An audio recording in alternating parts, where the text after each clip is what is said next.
Welcome to यामिनीज पाठशाला। आप सभी का यामिनी की पाठशाला में स्वागत है। आज हम डिस्कस करेंगे पंचकर्म का जो पूर्व कर्म है स्नेहन एवं स्वेदन। उसमें जो स्नेहन जो फर्स्ट टॉपिक है उसके बारे में हम डिटेल में इस वीडियो में डिस्कस करेंगे।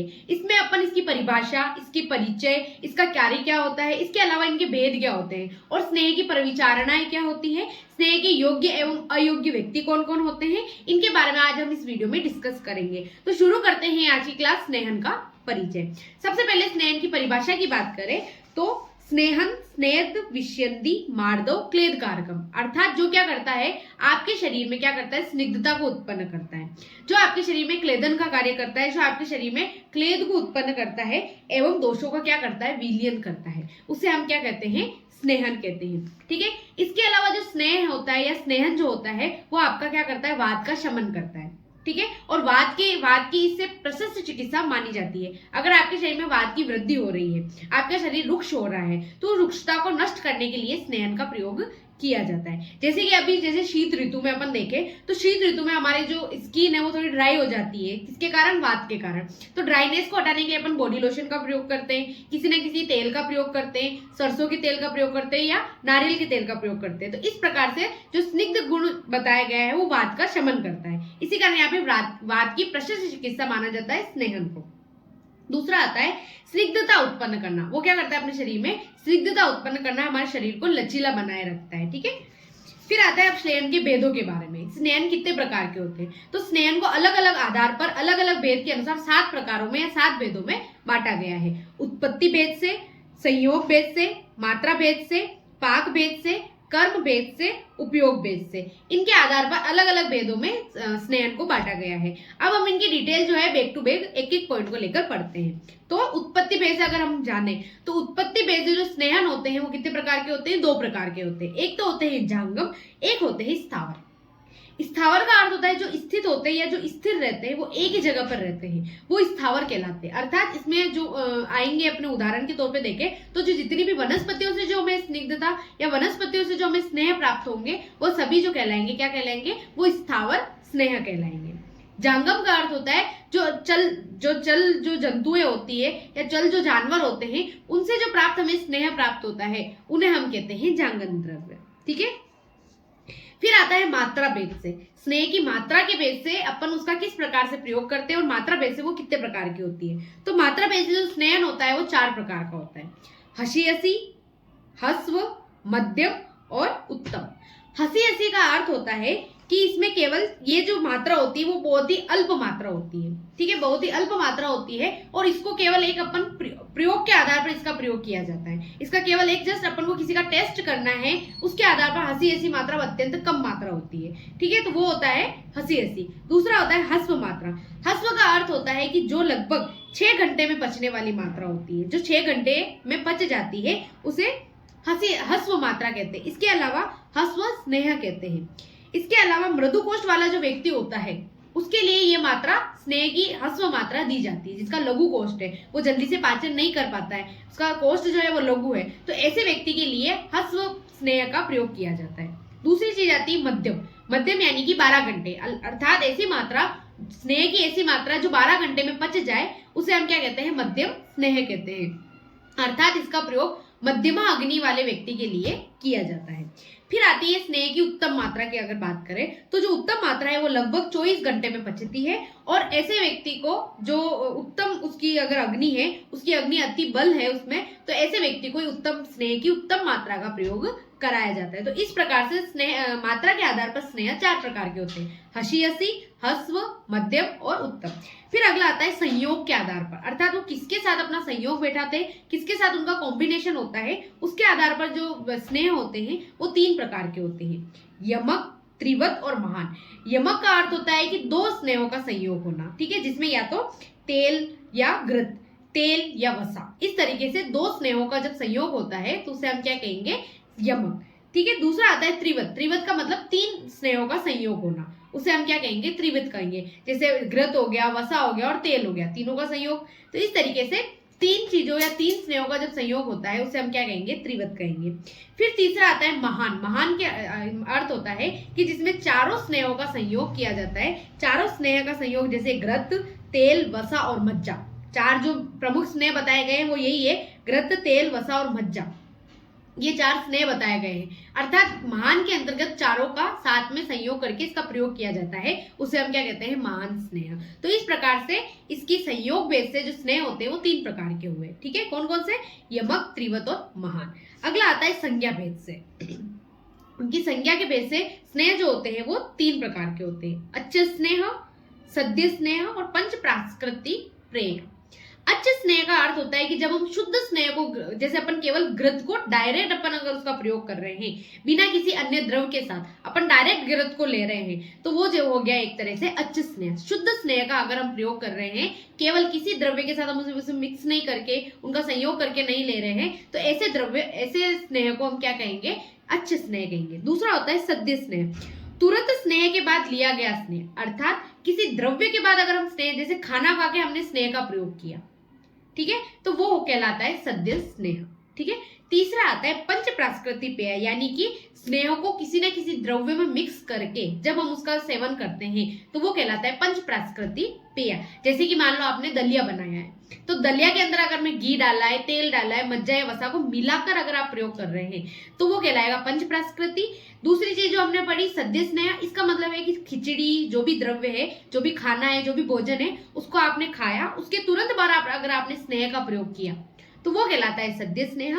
फर्स्ट जो अच्छ स्नेह का अर्थ होता है कि ना तो खाने के साथ मिलाना है, ना खाने के तुरंत बाद खाना है, जिसे शुद्ध रूप से ग्रहण किया जाता है, केवल स्नेह का प्रयोग किया जाता है, वो कहलाता है अच्छ स्नेह। इस प्रकार संज्ञा भेद से स्नेह 3 प्रकार के होते हैं, अच्छ स्नेह, सद्य स्नेह और पंच प्राकृति पेय। फिर आता है इसका पाक भेद से। स्नेहों के पाक भेद से हम इसका कितने प्रकार होते हैं, तो स्नेहों के पाक भेद से 3 प्रकार होते हैं, मृदु पाक, मध्यम पाक और खर पाक।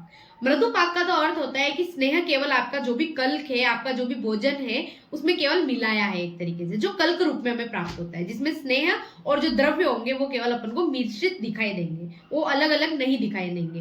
वो जो पाक होगा वो क्या कहलाएगा, मृदु पाक। जैसे देखा होगा अगर आप कोई हलवा बना रहे किसी का, तो जब उसके अंदर तेल घी जो भी होता है उसके अंदर जब हम आटे को डालते हैं, आटे का हलवा बनाते हैं, तो एक बार वो केवल क्या होता है, जस्ट मिक्स होता है। ठीक है, तो वो जो समय है या वो जो उसका है वो क्या कहलाता है, वो कहलाता है उसका मृदु पाक। दूसरा आता है मध्यम पाक। मध्यम पाक का अर्थ होता है कि जैसे हम उसको आगे से आगे उसको पकाते जाएंगे, तब एक टाइम आएगा जब जो पूरा आपका स्नेह जो है वो आपकी कढ़ाई को छोड़ देगा, अर्थात स्नेह जो होगा वो बाहर निकलना शुरू हो जाएगा और उस आटे के अंदर अच्छे से मिक्स हो जाएगा। तो उस पाक को हम क्या कहते हैं, मध्यम पाक कहते हैं, जिसमें ना तो घी पूरा तरीके से अलग होगा, ना पूरी तरीके से मिक्स रहेगा, वो एक तरीके से कढ़ाई को जो है वो छोड़ देगा। तो उस पाक को हम क्या कहते हैं, मध्यम पाक कहते हैं। फिर तीसरा आता है खर पाक। खर पाक का अर्थ होता है कि जब जो घृत, तेल या जो भी आपने स्नेह का प्रयोग किया है वो पूर्णतः अलग होकर जब जो आपका द्रव्य है उसकी क्या बना सको, आप हाथ से वृत्ति बना सको। ठीक है, वृत्ति बना सको, उसे आराम से आप एक तरीके से लड्डू जैसा बना सको, वैसे उसको क्या कहेंगे हम, उसे कहेंगे हम खर पाक। ठीक है, इस प्रकार से ये 3 प्रकार के पाक होते हैं, मतलब पाक भेद से स्नेह 3 प्रकार के होते हैं, मृदु पाक, मध्यम पाक और खर पाक। फिर आता है कर्म भेद से, कि क्या क्या कर्म कर रहे हैं स्नेह। इस भेद से जो स्नेह होते हैं वो कितने प्रकार के होते हैं, 3 प्रकार के होते हैं, संशमन, संशोधन और व्रंगण। संशमन का अर्थ होता है दोषों का शमन करने के लिए स्नेहपान कराया जाता है। मान लो वात दोष आप में उत्पन्न हो रही है, तो उसके लिए आप स्नेहपान करेंगे तो दोष क्या हो जाएंगे, बिल्कुल शांत हो जाएंगे। संशोधन का अर्थ होता है, संशोधन कर्म में इसको क्या देखें तो पूर्ण रूप से दोषों को निकालने के लिए भी स्नेहों का प्रयोग कराया जाता है। तो यहाँ पे स्नेह जो होते हैं वो संशोधन कार्य भी करते हैं और संशमन भी कार्य करते हैं।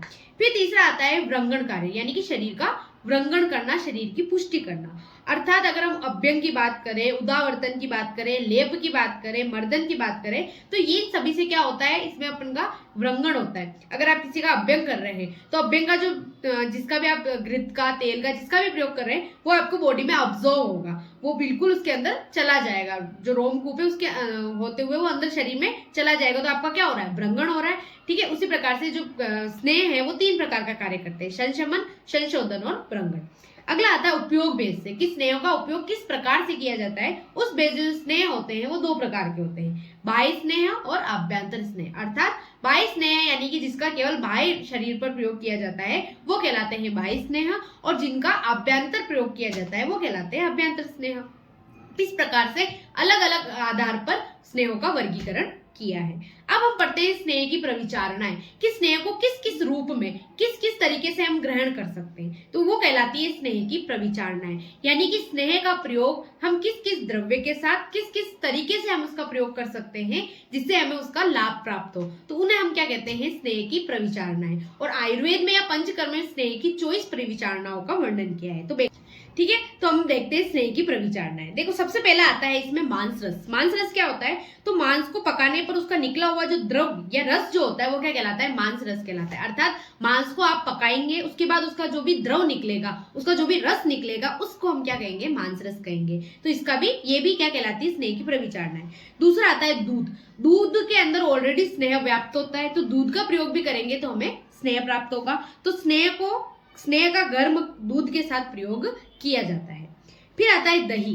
दूध को जमाकर बनाया गया जो पदार्थ होता है वो दही कहलाता है, और दही के अंदर अपन क्या करते हैं, दही को जब फेंटते हैं तो उसमें से मक्खन निकलता है, तो एक तरीके से स्नेह हमें वहां से भी प्राप्त होता है। फिर आता है यवागु। यवागु क्या होता है, तो 6 गुने जल में पकाए गए चावल के दलिये को जिसमें द्रव कण ज्यादा नहीं दिखाई देते वो क्या कहलाता है, यवागु कहलाता है। तो यवागु में कितने प्रयोग किया जाता है, कितने जल का, 6 गुने जल का प्रयोग किया जाता है। जैसे मान लो आपके पास 1 कटोरी आपने चावल लिए हैं, तो उस चावल में 6 गुना पानी डलेगा, यानी 6 कटोरी पानी डलेगा, और उससे जो प्राप्त जो आपको तैयार जो आपका डिश या जो भी पदार्थ जो तैयार होगा वो क्या कहलाता है, यवागु कहलाता है। फिर आता है मांस। पहले मांस रस की बात हुई थी, अब आता है मांस, यानी मांस को विधिवत पकाकर प्रयोग करना क्या कहलाता है, मांस कहलाता है। अपन इसमें किसका प्रयोग करेंगे, मांस का भी प्रयोग करेंगे। मांस रस में केवल उसके रस का, पकाने के बाद उसका रस का प्रयोग किया जाता है, मांस के अंतर्गत उस मांस का भी प्रयोग किया जाएगा। फिर आता है ओदन। ओदन का अर्थ होता है चावल में 5 गुना पानी डालकर पकाकर ओदन बनाया जाता है। अर्थात यवागु में 6 गुना पानी का प्रयोग किया जाता है और ओदन के अंतर्गत 5 गुना पानी का प्रयोग किया जाता है। फिर आती है विलेपी। 4 गुने जल में दले हुए चावल या मक्के को पकाकर जब उसका अन्न कण जलकर द्रव हो जाए तब उसे हम क्या कहते हैं, विलेपी। अर्थात इसमें 4 गुने जल का प्रयोग किया जाता है और इसमें जो कण और जो द्रव होता है वो एक तरीके से पूरा मिक्स हो जाता है, उसे हम क्या कहते हैं, उसे हम कहते हैं विलेपी। फिर आता है एक तरीके से सूप। सूप का अर्थ होता है कि 18 गुना जल में दाल मिलाकर चौथाई शेष भाग को हम क्या कहते हैं, सूप कहते हैं। यानी कि आपको क्या लेना है, इसमें दाल का प्रयोग किया जाता है, जो भी आपकी दाल होती है, मूंग की, उड़द की, जितनी भी प्रकार की दाल होती है, उस दाल को किसमें 18 गुना जल में पकाया जाता है और उसको क्या किया जाता है, उसको लगभग 18 गुना का चौथाई भाग रहने पर उसका प्रयोग किया जाता है, उसे हम कहते हैं सूप। यूष किसे कहते हैं, तो 18 गुना जल में मूंग आदि अधिविष्ट पकाकर यूष बनाते हैं। सेम वही प्रोसेस है, तो उसका क्या बनाते हैं, यूष बनाते हैं। तो इसमें अर्थ केवल अंतर इतना है सूप और यूष में। सूप में क्या किया जाता है, उसको 1/4 रखा जाता है, ठीक है, 18 गुना का 1/4 रखा जाता है और इसके अंतर्गत उसके अच्छी तरीके से पकाकर उसका प्रयोग किया जाता है, ठीक है। इसमें 1/4 इसका कोई कॉन्सेप्ट नहीं है। फिर आता है शाक। शाक का अर्थ होता है वनस्पतियां, जो भी जितनी भी सब्जियां, हरी सब्जियां जो होती है वो सभी शाक के अंतर्गत आती है। जैसे पत्र हो गए, फूल हो गए, फल हो गए, सारे फल फ्रूट जो होंगे वो सारे किसके अंतर्गत आते हैं, शाक के अंतर्गत आते हैं। फिर आता है काम्बलिक। काम्बलिक का अर्थ होता है ये रायते के जैसे होता है, इसे तिल और उड़द की पिट्ठी में दही, खटाई, नमक व तेल मिलाकर इसे बनाया जाता है। यानी कि उड़द की पिट्ठी बनाई जाती है, उसके अंदर अपन दही, नमक और जो भी आपके जो मसाले हैं वो डालकर उसे एक तरीके से रायते जैसी जो रचना बनाई जाती है या जो तैयार किया जाता है पदार्थ, वो कहलाता है काम्बलिक। फिर आता है सत्तू। सत्तू किसे कहते हैं, अर्थात सत्तू जो होता है वो जौ को भुनकर या फिर चने को भुनकर जो तैयार की जाती है पेया, उसे हम क्या कहते हैं, सत्तू कहते हैं, ठीक है। फिर आती है खड़।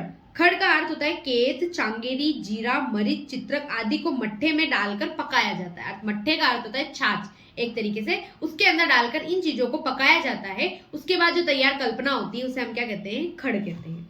फिर आता है तिल कल्क। तिल कल्क का अर्थ होता है तिल को कूट कर, किसके साथ, गुड़ के साथ कूट कर जो बनाई गई जो रचना या बनाई गई जो कल्पना होती है वो क्या कहलाती है, तिल कल्क कहलाती है। फिर आता है मद्य। मद्य का अर्थ होता है अल्कोहल, ये सब चीजें मद्य के अंतर्गत। इसके अलावा आसव, अरिष्ट, ये सब जो होते हैं वो मद्य के अंतर्गत आते हैं, इससे भी हमें स्नेह की प्राप्ति होती है। फिर आता है बक्ष। बक्ष का अर्थ होता है कि जो तेल में पकाई गई जो सब्जियां या तेल में पकाए गए जितने भी पदार्थ होते हैं वो सभी बक्ष कहलाते हैं। जैसे मालपुआ हो गया, पकौड़ी हो गई, इसके अलावा घी की कचौरी हो गई, समोसे हो गए, ये सभी जो आते हैं वो बक्ष के अंतर्गत आते हैं, क्योंकि इनसे भी अपन को क्या तेल में पकाए जाते हैं तो तेल इनके अंदर चला जाता है, तो उससे भी हमें स्नेहन एक तरीके से स्नेह प्राप्त होता है। फिर आता है अभ्यंग। ठीक है, फिर आता है अभ्यंज। अभ्यंज या अभ्यंग का अर्थ होता है कि शरीर पर सिद्ध तेलों का या सिद्ध औषधियों का या सिद्ध घृत का क्या करना, अभ्यंग करना, मालिश करना अभ्यंग कहलाता है। फिर आता है लेह। घी या तेल में आटे को भूनकर चीनी व पानी मिलाकर पकाया हुआ चाटने लायक जो पदार्थ होता है वो क्या कहलाता है, लेह कहलाता है। एक तरीके से जो अपन केवल नॉर्मल उसको एक तरीके से चटनी टाइप जो बनाया जाता है वो लेह के अंतर्गत आता है। फिर आता है बस्ती। बस्ती में अनुवासन बस्ती जो होती है वो स्नेह प्रदान बस्ती कहलाती है। अपन आगे पढ़ेंगे अनुवासन को, लेकिन अभी के लिए इतना, जो अनुवासन बस्ती होती है उसमें स्नेह द्रव्यों का प्रयोग किया जाता है, इसीलिए बस्ती को भी हम स्नेह, अपन को उससे भी स्नेह प्राप्त होता है। फिर अगला आता है गंडुष, अर्थात स्नेह पदार्थों को जब हम गंडुष यानी मुख में धारण करते हैं तो उससे भी हमें स्नेह की प्राप्ति होती है, उससे भी हमारे शरीर का स्नेहन होता है, वो भी कहलाता है स्नेह। ये भी एक स्नेहन की परिविचारणा है।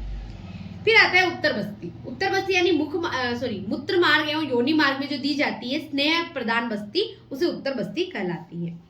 अति तर्पण। तर्पण का अर्थ होता है कि घृत का प्रयोग जब आंखों की तृप्ति के लिए किया जाता है उसे क्या कहते हैं, अक्षि तर्पण कहते हैं। ठीक है, अक्षि तर्पण का कहते हैं। आंखों के चारों तरफ एक क्या बनाई जाती है, आलपाल या एक दीवार बनाई जाती है, फिर उसके अंदर घृत, तेल या जो भी स्नेह औषधियां है उसको उसमें डाला जाता है, उसके बाद उसका तर्पण किया जाता है, उसे हम कहते हैं अक्षि तर्पण। नश्य कर्म। नश्य कर्म में स्नेह का प्रयोग किया जाता है। नश्य कर्म के अंतर्गत औषध स्नेह जो होते हैं, तेल, घृत को गर्म करके डाला जाता है, तो ये सभी भी, इन सभी से भी स्नेह किया जाता है। फिर आता है कर्ण तेल, अर्थात कानों में तेल डाला जाता है, कानों में स्नेह द्रव्य डाले जाते हैं, वो सभी आते हैं कर्ण तेल में। इस प्रकार से स्नेहन की 24 प्रविचारणाएं, अर्थात हम स्नेह का इन तरीकों से प्रयोग कर सकते हैं। अब हम पढ़ते हैं स्नेहन के योग्य एवं अयोग्य व्यक्ति के बारे में, अर्थात कौन स्नेहन के योग्य व्यक्ति है, अर्थात किसको स्नेहन कराया जाता है और किस व्यक्ति को हमें स्नेहन नहीं कराना चाहिए, उनके कौन योग्य और कौन अयोग्य, इसके बारे में हम डिस्कस करते हैं। तो अगर हम योग्य व्यक्ति की बात करें तो स्वेद्या सोतचित व्याश्च रुक्षावात विकारिणः, अर्थात स्वेद्या का अर्थ होता है जिस व्यक्ति का अगले चरण में स्वेदन कर्म कराना हो, उसका पूर्व कर्म में क्या कराना पड़ेगा, हमें स्नेहन कराना पड़ेगा, अर्थात जो स्वेदन कराना हो उसका स्नेहन कराना है, पहला व्यक्ति। दूसरा सोदचित व्यास रुक्षा, अर्थात जिसका शरीर, जिसका स्किन, जिसकी जो त्वचा है वो कैसी हो, रुक्ष तरह की हो, जिसकी खुरदरी स्किन हो, ऐसे व्यक्ति को भी स्नेहन कराया जाता है, तो ये भी स्नेहन के योग्य व्यक्ति है। तीसरा आता है वात विकारण, यानी कि जिसमें वात का विकार हो, जिसमें वात बढ़ी हुई हो या फिर वात जो है वो दूषित हो रही हो, तो ऐसे व्यक्ति को भी स्नेहन कराया जाता है। चौथी चीज आती है व्यायाम मध्य स्त्री नित्या स्नेहा अर्चुका चिंतका, अर्थात व्यायाम मध्य स्त्री यानी कि जो नित्य यानी डेली व्यायाम करता हो, मद्य का सेवन करता हो और स्त्री का सेवन करता हो, ऐसे व्यक्ति को भी क्या कराया जाता है, स्नेहन कराया जाता है। इसके अलावा जो चिंतन करता हो, ठीक है, जिसमें स्ट्रेस जैसी कोई किसी की है प्रॉब्लम, स्ट्रेस लेता हो, जिसमें स्ट्रेस का ज्यादा है, तो ऐसे व्यक्ति को भी क्या कराया जाता है, स्नेहन कराया जाता है। तो उपयुक्त जो भी अपन ने पढ़े वो सारे स्नेहन के योग्य व्यक्ति होते हैं। कौन कौन से, जिसका स्वेदन कराना हो, जिसका शरीर रुक्ष हो, जिसमें वात विकार हो, जो व्यायाम, स्त्री एवं मद्य का नित्य प्रयोग करता हो और जो क्या करता हो, चिंतन करता हो, तो ऐसे व्यक्ति को हमें स्नेहन कराना चाहिए। ये व्यक्ति जो होते हैं वो स्नेहन के योग्य होते हैं। अगला आता है स्नेहन के अयोग्य व्यक्ति, अर्थात स्नेहन किसको नहीं कराना चाहिए। तो कफ मेद बढ़ा हुआ हो, अर्थात उसके शरीर में क्या बढ़ा हुआ हो, कफ बढ़ा हुआ हो, मेद बढ़ा हुआ हो, ऐसे व्यक्ति को स्नेहन नहीं कराना चाहिए। रुक्षण योग्य, अर्थात जिसका जो ऑलरेडी स्निग्ध है, जिसका रुक्षण कराना चाहिए, हमें उसका स्वेदन कराना चाहिए, ऐसे व्यक्ति का हमें स्नेहन नहीं कराना चाहिए। मुख स्त्राव आदिक्य, जिससे क्या निकलता हो, मुख से स्त्राव निकलता हो, ऐसे व्यक्ति को भी स्नेहन नहीं कराना चाहिए। गुदा क्लेद स्त्राव, अर्थात गुद प्रदेश से क्लेद स्त्रवित होता हो। अगला मंदा अग्नि युक्त, जिसकी अग्नि कैसी हो, मंद हो, क्योंकि वो स्नेह को पचा नहीं पाएगा। अगर अग्नि मंद होगी तो स्नेह को नहीं पचा पाएगा और अन्य व्याधियां उसे उत्पन्न हो सकती है, तो ऐसी स्थिति में भी हमें स्नेहन नहीं कराना चाहिए। आम प्रदान रोगों में भी स्नेहन नहीं कराया जाता। अत्यंत दुर्बल व्यक्ति को भी स्नेहन नहीं करा। मान लो कोई बिल्कुल दुबला पतला व्यक्ति है, उससे आप अगर अभ्यंग करवाएंगे तो उसका अभ्यंग से उसकी ऑलरेडी उसकी जो अस्थियां होगी वो दिखाई देती है। उसमें अगर कोई फैट वगैरह नहीं है तो उसकी हड्डियां हो सकती है, उसकी जो अस्थियां है वो टूट जाके। तो ऐसे दुर्बल व्यक्तियों को भी हम क्या नहीं करा सकते, ये अभ्यंग या स्नेहन नहीं करा सकते। अजीर्ण एवं नवज्वर व्यक्ति को, जो अभी अभी जिसका ज्वर उत्पन्न हुआ है, ऐसे व्यक्ति को भी अभ्यंग नहीं कराया जाता। उरु स्तंभ वाले व्यक्तियों को, अतिसार वाले व्यक्तियों को, वमन विरेचन बस्ती पूरित व्यक्तियों को एवं विष विकार में भी हमें अभ्यंग या स्नेहन नहीं कराना चाहिए। तो इस प्रकार से ये हो गए अयोग्य व्यक्ति। इसी प्रकार हमने इस वीडियो में पढ़ा कि किस प्रकार के स्नेहन के प्रकार होते हैं, कौन से व्यक्ति स्नेहन के योग्य एवं अयोग्य होते हैं। साथ ही हमने स्नेहन की परिभाषा और उसके कार्य के बारे में पढ़ा। इसी के साथ इस वीडियो को हम यही खत्म करते हैं। मिलते हैं एक नई वीडियो के साथ, एक नई टॉपिक के साथ। आप मेरे चैनल पर नए हैं तो मेरे चैनल को सब्सक्राइब कीजिएगा। Thank you so much for watching. धन्यवाद।